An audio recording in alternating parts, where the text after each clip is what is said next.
বলছি এই সাদা ফুলটার সাথে আমার একটা ফটো তুলে দিন আরে।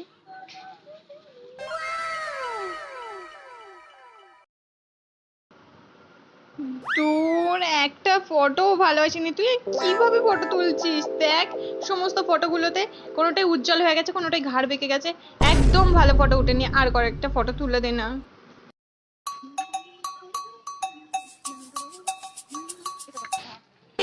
তোর তুই ডান্সের ভিডিওটাও ভালো করে নিতে পারিসনি, দেখ কেমন বলে আবার একটা করে দে না ভাই। বাইরে গেলেই তো সবাই আমাকে রং মাখিয়ে ভূত করে দেবে, তার থেকে নিজে নিজেই একটু রং মেখে কয়েকটা ফটো আর ভিডিও করে নিয়ে আসি, এগুলোই